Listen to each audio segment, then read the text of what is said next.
Hey there, welcome back to the channel. Today, we're tackling a big question. Should you get the Nintendo Switch OLED, stick with a standard Switch, or hold out for the upcoming Switch 2? With so many leaks and rumors about Nintendo's next console, we've got all the latest details. We're breaking down display differences, performance, battery life, and of course, what's coming with the Switch 2. If you already own a Switch or are thinking of getting one, stick around, because by the end of this video, you'll know exactly which one is right for you. Like what you're seeing? Tap that like button, subscribe, and be part of our awesome community. Your support helps us keep creating great content. And before we dive in, if you love all things Nintendo, hit that like button and subscribe so you don't miss any future updates. The original Nintendo Switch, launched in 2017, is a hybrid console that lets you play at home or on the go, and that's what made it such a huge hit.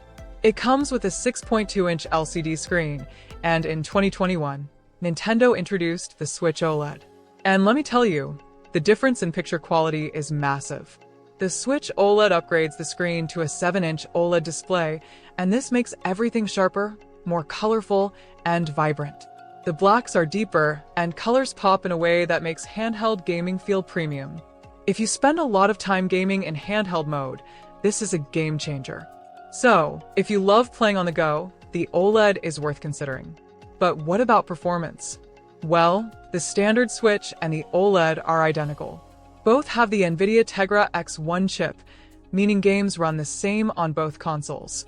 No FPS boosts, no extra power. But sound quality on the OLED is noticeably better. Upgraded stereo speakers make games more immersive, which is great for handheld gaming. Battery life. It's about the same on both models, 4.5 to 9 hours, depending on the game. But the OLED model feels a little more efficient even with the bigger screen. So if you're looking for more power, the Switch OLED won't give you that. The real upgrade is the screen, speakers, and slightly better battery life.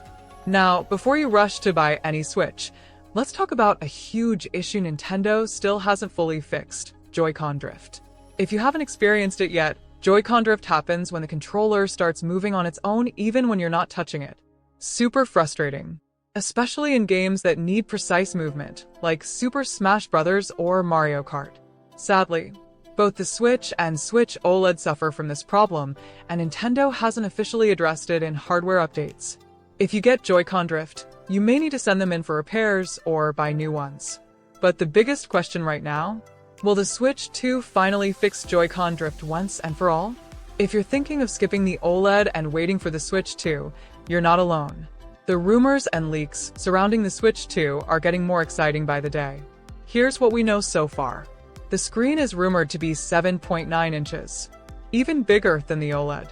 It's expected to have a custom NVIDIA processor for faster performance and better graphics.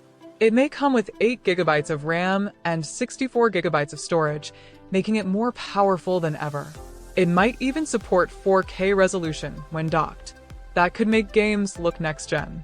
And here's the big one: new Joy-Cons. Some leaks suggest they'll attach magnetically instead of sliding on rails. If true, this could finally fix Joy-Con drift. And the best part?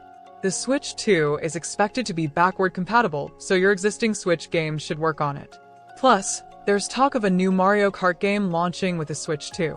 That alone is exciting. So, should you wait for the Switch 2? Well, if you want the best possible handheld experience right now, the Switch OLED is a fantastic upgrade. The screen is amazing, the sound is better, and it feels premium. But if you want next level of performance and are okay with waiting, the Switch 2 is shaping up to be a major upgrade. With 4K graphics, more power, and possible Joy-Con improvements, it could be a huge step forward. At the end of the day, it comes down to this. If you want to Switch now, go for the OLED. If you want the most powerful Nintendo experience, hold out for the Switch 2. So, let's wrap it up. If you game on the go a lot, the Switch OLED is worth it for the better screen and sound.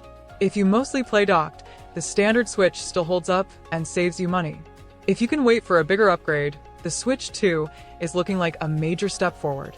Nintendo hasn't officially revealed the Switch 2 yet, but rumors point to a late 2024 or early 2025 launch. So if you're excited about the Switch 2, Make sure to subscribe and hit the bell icon because we'll keep you updated on every leak, trailer, and announcement. Let me know in the comments. Are you going for the Switch OLED, sticking with the standard Switch, or waiting for the Switch 2? And if this video helped you out, give it a thumbs up and subscribe for more Nintendo news. But here's the thing, what about third-party games? One of the biggest concerns with the current Nintendo Switch is how well it runs third-party titles. While first-party Nintendo games like Mario, Zelda, and Pokémon are optimized perfectly for the system, third-party titles like The Witcher 3, Doom Eternal, and Hogwarts Legacy have struggled to perform. Some of them run decently with lower resolutions and frame rates, but others rely on cloud streaming, which isn't ideal for everyone. Now, with the Switch 2, things could change in a big way. If the leaks are true and the new console includes a stronger NVIDIA chipset, more RAM, and better internal storage, we could see far better third-party support. This could mean higher frame rates, better textures, and smoother gameplay for major AAA games. Imagine playing something like Elden Ring or Grand Theft Auto 6 on a Switch 2 without compromises. That would be a massive step forward for Nintendo in competing with PlayStation and Xbox, especially when it comes to performance-heavy games. Now, here's an interesting question. Will the Switch 2 launch with an OLED screen like the latest model, or will it start with a basic LCD version and later upgrade? Nintendo has a history of releasing improved versions of their consoles over time. Just look at the 3DS lineup. It wouldn't be surprising if the first version of the Switch 2 has an LCD screen and an OLED version arrives a year or two later. If that happens, some players might wait even longer to get the OLED model. The standard Switch OLED was such a big upgrade visually, so Nintendo may try to use the same strategy again to keep selling new hardware over time. Either way, if you care a lot about screen quality, that's something to keep in mind. Alright, let's talk about price. The Nintendo Switch OLED currently costs $349, while the standard Switch is around $299. But how much will the Switch 2 cost? Leaks suggest the Switch 2 could land anywhere between $399 and $499, depending on how powerful the hardware is. Some reports suggest a $449 price tag, but it's unclear if that's for a base model or a premium version. Now, would that price make sense? Let's compare it to competitors. The PlayStation 5 Digital Edition costs $399. The Xbox Series X costs $499. The Steam Deck starts at $399. For Nintendo to stay competitive, a price around $400 to $450 seems likely. Anything higher than that, and it risks pushing casual gamers away. That being said, Nintendo is known for keeping costs lower than PlayStation and Xbox, so if they find a way to keep it under $400, that would be a game changer. One of the biggest questions about the Switch 2 is whether it will support old Switch games. Right now, Nintendo has hinted that they want to keep backward compatibility in place. This would mean you could play your current library of Switch games on the new system without having to repurchase them. But there's one possible catch. How will physical cartridges work? If Nintendo decides to change the game card slot on the Switch 2, older physical Switch games might not work unless they provide some kind of adapter. That's something to watch out for when Nintendo makes the official announcement. However, digital games are almost certainly going to be supported. With most modern consoles pushing digital purchases, Nintendo would likely let players bring over their digital Switch games to the new system. That would be great news for anyone who has built up a huge collection on the Nintendo eShop. Now, let's talk about the dock. One of the Switch's best features is its ability to switch seamlessly from handheld mode to docked mode.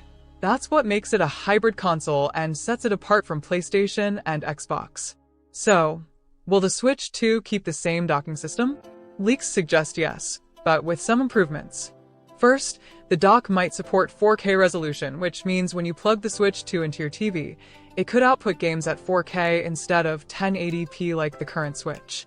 Second, faster data transfer speeds. The current dock is a bit slow, especially when loading games or updating software. A new dock with better connectivity would make a big difference. And third, wireless display casting. Some rumors suggest the Switch 2 may allow you to connect to a TV wirelessly without needing the dock at all. That would be a huge upgrade for people who want to game on the big screen without messing with cables. Now, let's talk about the most important thing, the games. What new games could launch alongside the Switch 2? Here are some of the strongest possibilities based on leaks and industry trends. Mario Kart 9, the first brand new Mario Kart game since 2014. Zelda Tears of the Kingdom Deluxe, a next-gen enhanced version of the latest Zelda. New 3D Mario game. Think Super Mario Odyssey 2 or something brand new. Metroid Prime 4. This game has been in development for years, and it could be a perfect fit for the Switch 2 launch.